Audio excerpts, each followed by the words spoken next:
discussing shrinking and Killers of the Flower Moon with Charlotte Henry. This is TV Plus Talk.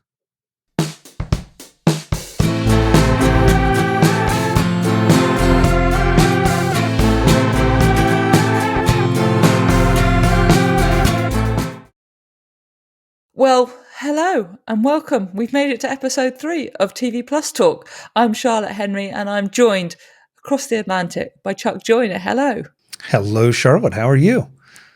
I'm good. Now, there's a few different things to unpick this month, which is always nice. So far, we haven't come up short with things to talk about. I don't quite know where to start, but I think we should begin with finishing up a conversation from last time around, which was shrinking. Now, we both have, I had watched it, I finished it, I loved it. You can go back to the last episode if you want to hear all the different reasons I love it. You had started it and were unsure. I think you liked bits of it. You weren't as emphatic as I was, were you? So, having finished it, where are you at? I'm still sort of mixed. I along the way I liked it. Then I was kind of not put off by it, but it just wasn't doing anything for me. And in the end, I'll give it a thumbs up. I think we had talked before about how Brett Goldstein had talked about it being a sort of a combination of a very light, bright concept and your new best friend, Brett Goldstein. My new best friend. Yeah. Sure. But, and a combination of that and a dark concept. And so I was anxious to see how it played out. I didn't feel like maybe the dark concept got as far as I had sort of expected. Overall, the feeling gave me the impression a little more of the first season of Ted Lasso from the standpoint of the, I don't want to say silliness. But it's actually funny? Well, not just the funny part, but just the quick one-liners, just one after another. And so that was great. I mean, Harrison Ford was spectacular. Yes. No question about it. Let's talk about how good Harrison Ford is in that show.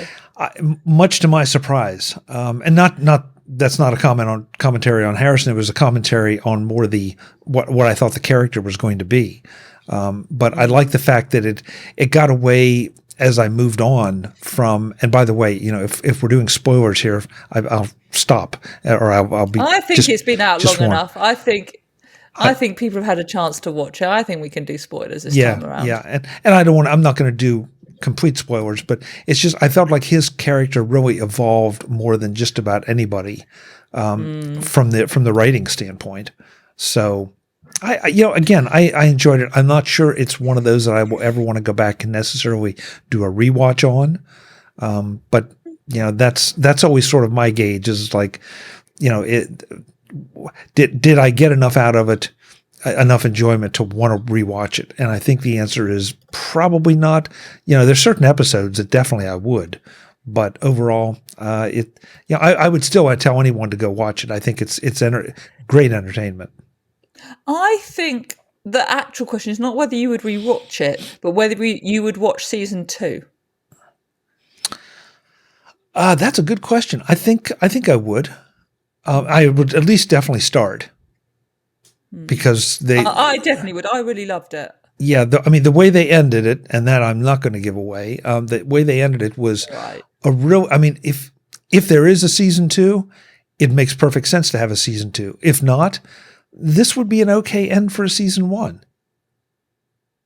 Yeah, I don't disagree. That kind of twist at the end, you can kind of write it off, or it could be the jump off point for season 2. Yeah, I don't disagree with you. Yeah, I mean that to me was very artfully done. I thought that was fantastic that it wasn't an absolute unconditional cliffhanger.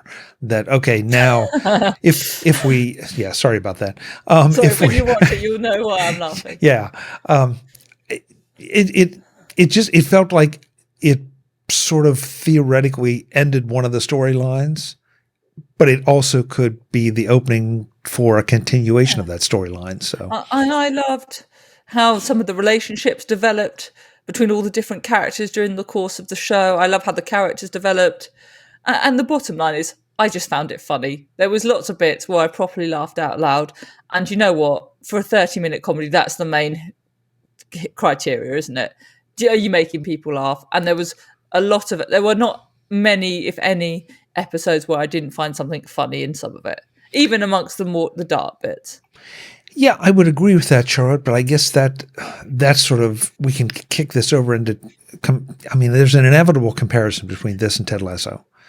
So, Yeah, but it's basically the same people that created them. yeah, exactly. But and that's I guess where I'm drawing the comparison to season 1. That this was mostly comedy with a little substance rolled in, which is kind of the way I sort of took the first season of Ted Lasso. Now Ted Lasso seems to be getting a little more deep, if you will. That's one way of putting it. Yeah, and I know you're not necessarily a fan of the current season. I kind of like the current season. I'm disappointed. Yeah, we'll come back to that when it finished. By the probably next show, we'll have had all the episodes of that, so we'll come back to that. Yeah. But yeah, no, Shrinking I really recommend, and I think you probably would recommend people to give it a go as well, wouldn't you? If you haven't had a chance yet. Yeah, I would give it a very strong B to B plus on an A to D scale or an A to F scale, whatever. I might be a little bit more generous, but yeah, I agree. I thought it's got just to remind people, Jason Segel is in there. As we've said, Harrison Ford is in there. The actress whose name, as we're doing this, escapes me, but I spent maybe the first 4 or 5 episodes trying to work out who she was. But it's Jordan from Scrubs. And like, if you look at the cast, there's lots of connections to Scrubs and other Bill Lawrence shows. So if you've liked Bill Lawrence shows, you will probably like this, I would say. I think you're going to have a hard time not liking it. Yeah. It's just a matter of how much you like it. Oh, we've got another big thing, which is finally, Killers of the Flower Moon, the much discussed Martin Scorsese, Leonardo DiCaprio film. It's finally blooming premiered at Cannes. Now, shockingly, neither Chuck or I were invited to the Cannes Film Festival. One can only assume like our email invites got lost in the spam file. Do you know what I mean? We can't have been overlooked given how glamorous we are for such an event. But they weren't. So we haven't seen the film. However, we've had a chance to look at the trailer and there's been lots and lots of reviews. The reason why I'm slightly cynical about it is we basically heard about this a bazillion years ago when they first launched Apple TV Plus. And it's been a bit of a ongoing saga, this film. I would not like to be receiving the bill for it. I think it's got Leonardo DiCaprio, Robert De Niro, Martin Scorsese is directing it. It's about 5 days long, this film. So it's a big deal. And the reviews, interestingly, have kind of been mixed. I'll give you a few different headlines. So The Hollywood Reporter, Killers of the Flower Moon review, Leonardo DiCaprio and Lily Goldstein in Martin Scorsese's searing crew crime epic. The LA Times, Scorsese's Killer of the Flower Moon grips, disturbs, and disappoints. But over on The Independent, Killers of the Flower Moon review, Martin Scorsese's tale of indigenous slaughter is a masterpiece. 5 stars. So I don't know what that tells us, apart from that this is a slightly polarizing and attention-grabbing film. Is this something you're going to be settling down to? I will probably watch it almost out of a sense of obligation. Just because we do this show, but also because it's received so much hype. It's not going to be really hasn't it? Yeah, it's not going to be one of those that I just can't wait for it to to premiere or become accessible to me. I definitely, frankly, this is not one that would appeal to me enough to go to see in a theater, regardless of whether it's going to. I entirely agree with you. But again, also given how long it is, you need a chance to go and get another cup of tea and go to the loo or something, given the length of it. Well, that part doesn't bother me as much. I mean, there's some stories that I think get shortchanged by some of the artificial limitations. So I don't have a problem with it. You're much more patient than I am. Any film over 120 minutes is already in my bad books. Well, again, I haven't seen the movie, so I can't say whether it's justified or not. Editing is always a good thing, but I also think that at times, based on some of the director's cuts I've seen and all, after the fact, some good things, some important things end up on the cutting room floor, and that's always kind of disappointing because the movie ends up, maybe there are some key points that aren't quite explained out as much as they could be. So, but I'm quick to say, from a look standpoint, the film looks fantastic, based on the trailer. It's just not the kind of story that would necessarily attract me. It probably should look fantastic given the amount they've spent on it. Well, yeah, there is that. Obviously, it's set in Oklahoma, and the kind of horrific events against the indigenous community there. And I think it's a very dark, I imagine quite gory, graphic film, showing some of the horrors that were carried out there. And it's going to be available. So it'll be in select cinemas on October the 6th. And then from later that month, it's going to be generally available in movie theatres, and then going to appear on Apple TV Plus as well. Which leads us to quite an interesting question, which we've had to discuss in the context of other services, but not really TV Plus, which is this idea of it's an Apple movie, but it's going into theatres and then TV Plus. This balance between your streaming service and cinemas is quite an interesting one, I think. I don't quite know how Apple is going to balance this. I guess with something like this, when you spent as much on it as they have, you have to get it in as many places as possible. If I take your comment literally, then that would mean that they would be farming it out to other streaming services. And I don't think they'll do that. No, they certainly won't do that. Yeah. So I think that this... Well, what I mean really is you have to maximize the profit within the obvious limitation that you're not selling it to your rivals. Right. And I think, this is something that you and I have touched on this show as we started it, and also in some previous discussions, that Apple decided not to have any back catalog or nothing significant. Let's put it that way. I think there is a little bit of back catalog with some of the Peanut stuff and all that. But sure. As far as the main content, they sort of started from scratch, and now they've built up, and now they've got a nice little back catalog, and it's growing. Mm-hmm. And so the fact that this is quite a shift though, to have. Well, I guess Coda was in cinemas because they wanted it available for Oscars, which, over COVID that was a bit, but they wanted to get it out into the cinemas and whatever else, if I remember rightly. But this is different. This feels a bit different to me. It may be another example of Apple experimenting and seeing what kind of response they get. That if you want that big screen experience and all of that, then you can have it for a while. And then after that, you'll be able to watch it on your big screen at home or your little screen at home or whatever. So, and that'll be the only place you will be able to see it. Eventually, yes. That will obviously be how it ends. Yeah, as I say, it's I'll be honest, I might watch it because we would inevitably talk about it on the show.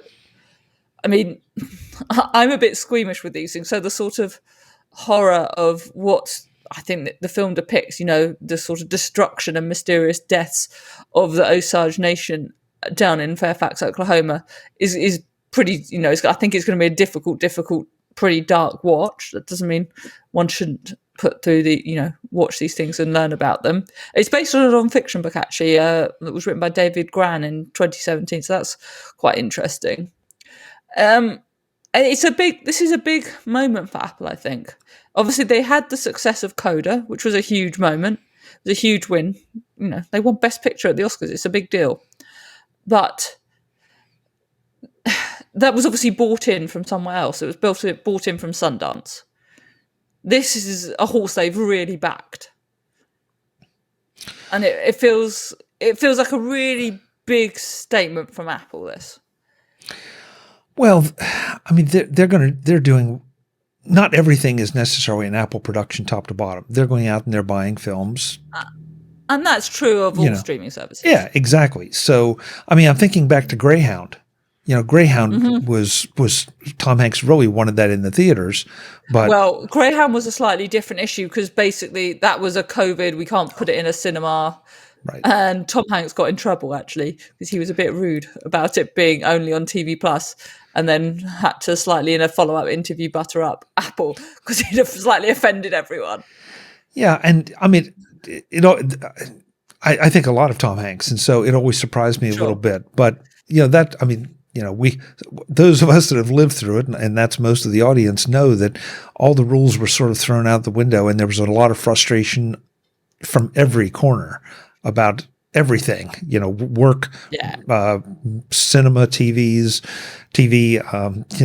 you name it. There was stress over it. So I think he can be forgiven for that, and happily the film got to be seen, and it was and that was a good ultimately film. his point. Yeah, and it was a good film. Ultimately his point.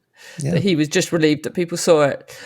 I'm really fascinated by this. I think I'm fascinated by it because it's been such a build up to it.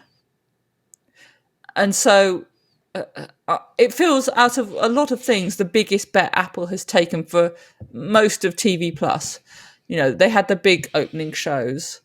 They had, the Newsroom season 1 did okay. Obviously, there was the completely freak, not planned success of Ted Lasso. They didn't think for 1 minute it was going to be as big as it was. There was, some of the big shows that they thought they were going to win on maybe haven't been the hits they thought. Some things have been, things I didn't think were going to be hits have been. The movies, I think, have generally been well received. You and I discussed how we enjoyed Tetris last time around. So I think that, they've done well. It also gets me wondering, actually, I don't know what you think of this. Do you think people subscribe to streaming services in general, not just TV Plus, for the movies or the TV series? Wow, that's an interesting question. I know. It's just occurred to me as we're discussing this. Is like having this film or a couple of the other films we've mentioned available on your service the type of thing that makes people go, I'm going to sign up to this? Or is it the big hit TV series?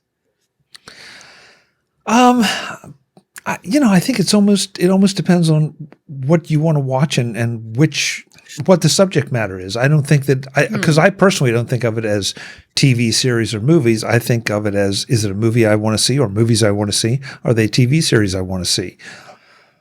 Apple seems to have been. I think you're trying to get out of it. So here's my theory. I think it's TV series that keep you there for a number of weeks. Something like a movie, or even a couple of movies on a service that you really think is good. You want to watch Killers of the Flower Moon 1 week, quite fancy seeing Tetris, and you haven't had a chance to watch Greyhound yet. You might subscribe for a month, clear those out, and give up with the service. Whereas I think with TV series, that's what keeps you coming back. That's a fair assessment. That's a fair assessment. That's what I'm going on. I bet we never get any data, but I'd love to know if the release of this film in October does produce a spike in subscriptions. Or are movies something that have to be included in a streaming service, even though that you come for the TV shows? Do you stay for the movies?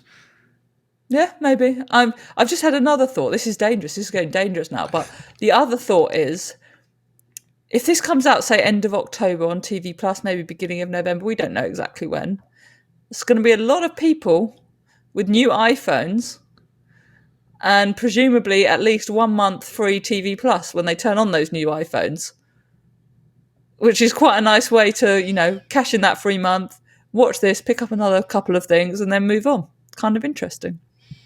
Yeah, that is an interesting thought. I mean, we'll have to see. Man. Well, and sure, I feel like, inevitably we have to talk about price.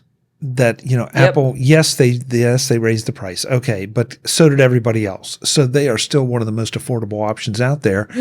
And with each passing month, their catalog, back catalog or current catalog gets stronger. Oh, Apple on price is by a significant margin basically the most or one of the most competitive on price. It's them, Disney Plus. That's a bit of a battleground, but lots of the others are much. Netflix is about twice the price if you're got a proper Netflix subscription, not an ad tier one.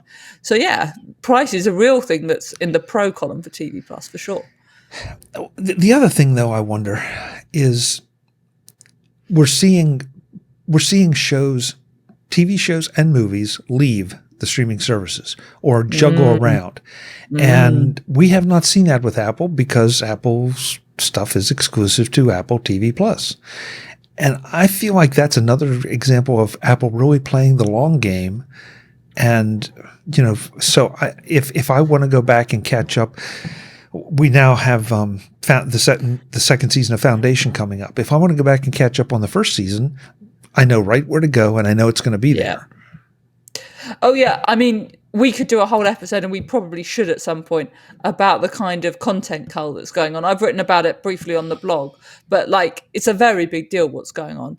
And, Disney, it's not just Warner Brothers Discovery now, which we kind of expected, but, Disney's even removing stuff.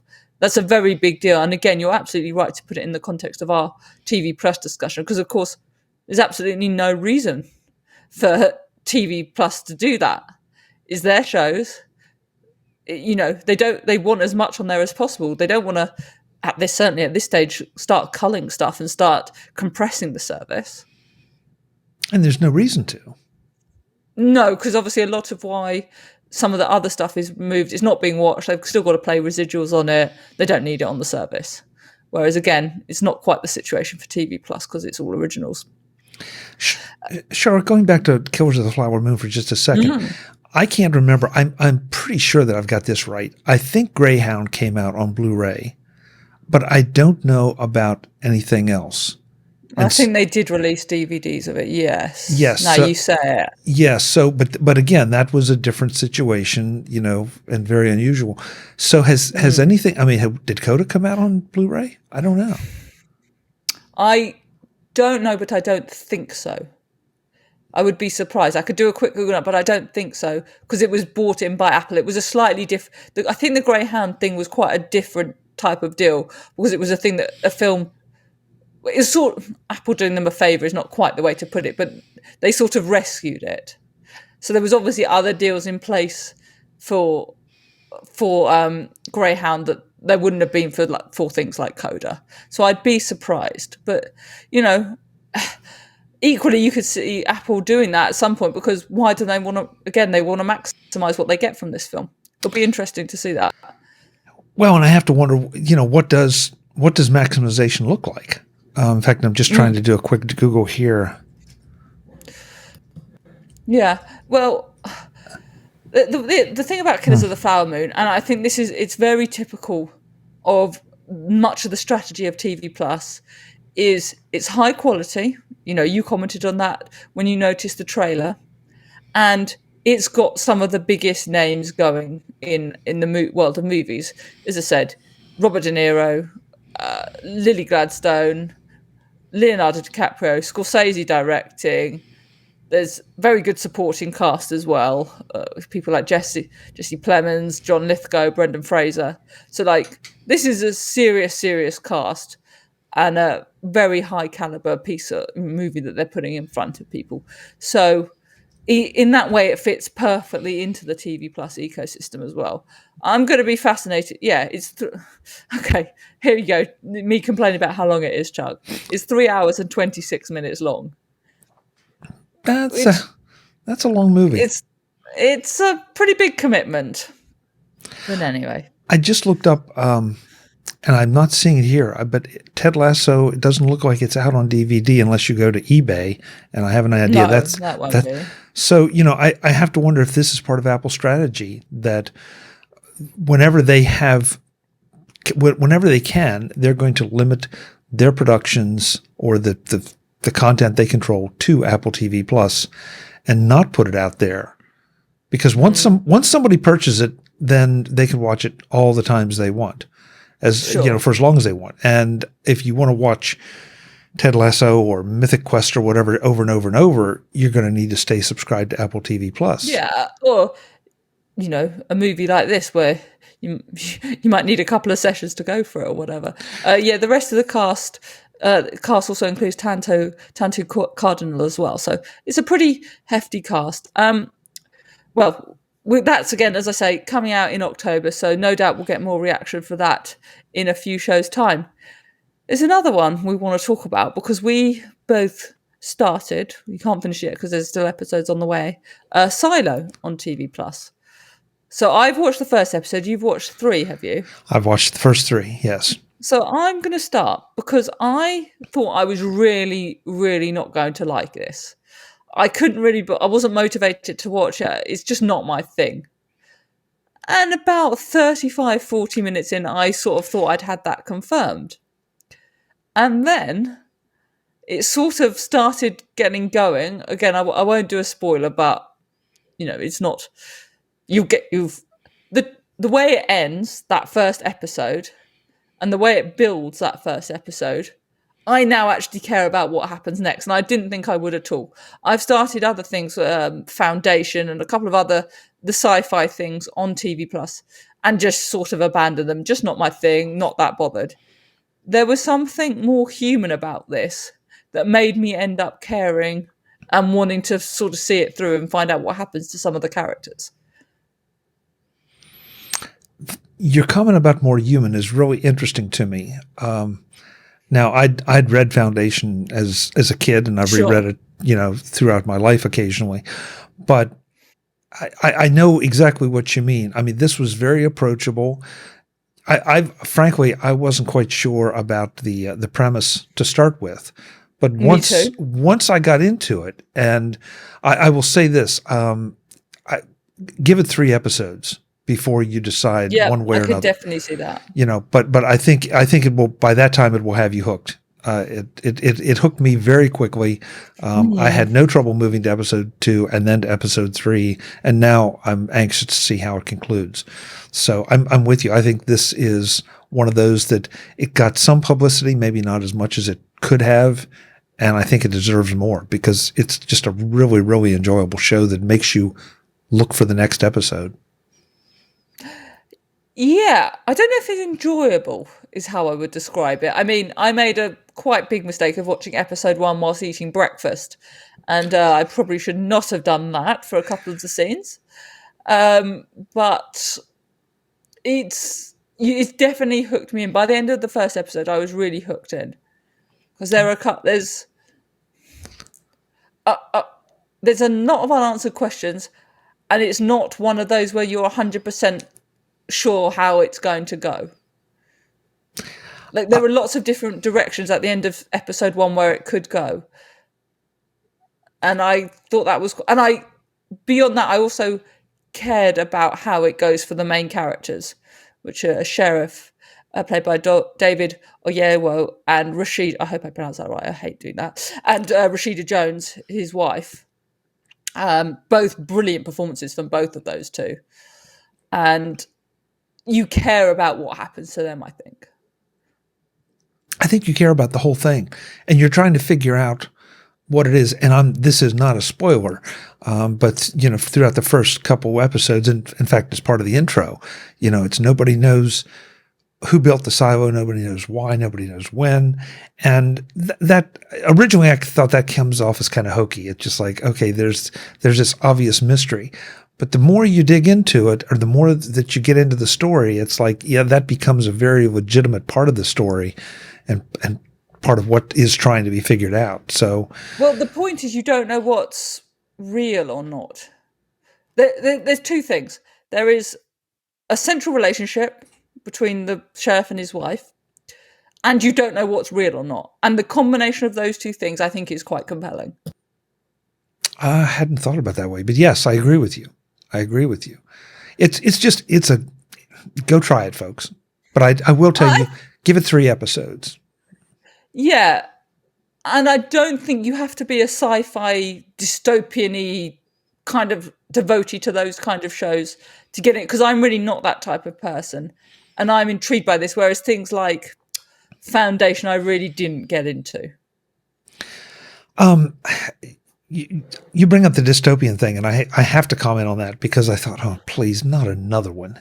Everything seems to be Exactly. so dystopian right now. Completely. And so it's easy to overlook some of these. But this one, yeah, this definitely grabbed me because I was ready to say that, I'll give it a shot. And the first episode made me want to go to number 2. Number 2 made me want to go to number 3. Now I'm anxious to get some time to watch number 4. Or maybe 5 by the time this comes out. So, yeah. I was sort of... I basically couldn't really bother to watch it, and I'm glad I was sort of compelled to watch it because I've got quite into it. So, thank you for making me watch it. It was... I definitely care about how it ends. So, yeah, it's really good acting, really very impressively designed sets and all that stuff is really well done, I think. Oh my. Yes. Yeah. Yes. So like the production values and all of that stuff I think is seriously impressive. And so yeah, it's on TV Plus now. By the time you watch this, we might have 4 episodes out, maybe 5. What are we on? 4, I think we're on. I think I've got number 4 in the queue right now, so I think there may be 5 by the time this comes out. Yeah. So there's enough to sort of get into. I'm definitely compelled to see how it goes and see how they build on it for maybe future episodes. So it's an interesting one. Well, I think we've made it to the end again, Chuck, for another month. Charlotte, do you mind if I do a plug? Never. Never. Okay. What else are we here for apart from to plug? Well, I want to plug a movie that's on Apple TV Plus that I don't think has got nearly enough attention. Oh, share. Sharper. Okay. Tell me more. I don't know how to tell you more because I'm afraid it will turn into a spoiler. So the only thing I can tell you is that it has twists and turns that I didn't see coming. Maybe you'll look at it and say, well, that's just obvious. But I didn't think so. And it's so well done. And it's one of those where you're never quite seeing what you're believing. And that becomes evident, in the first 20 to 40 minutes. So, John Lithgow is the only name I can pull out of my head right now in it. But this is, it is well worth your time.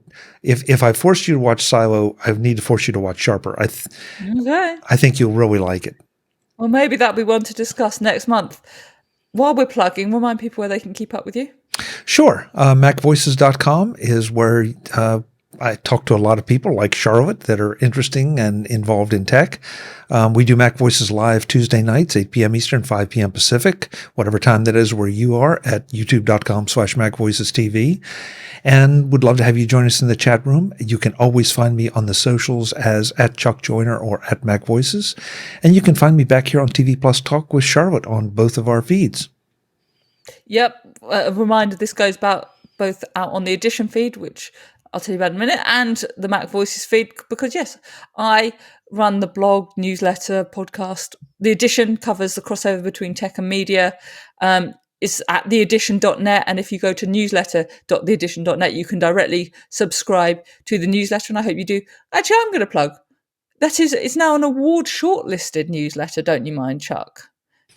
Really? Yes. Did I miss this somehow?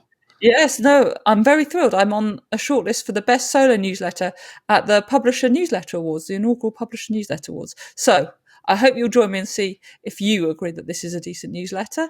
Podcast, The Edition is wherever you normally get your podcasts.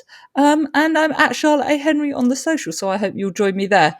And we will see you next time for TV Plus Talk. Thanks for watching. Visit MacVoices.com for show notes and to connect with Chuck on social media. Get involved in our Facebook group or like our Facebook page, and get more out of your Apple tech with Mac Voices Magazine, free on Flipboard and on the web. And if you find value in it all, consider supporting us through either our Patreon campaign at patreon.com/MacVoices or by making a one-time donation via the PayPal link on our front page and in the show notes of each episode. You will join these fine people who help bring you Mac Voices.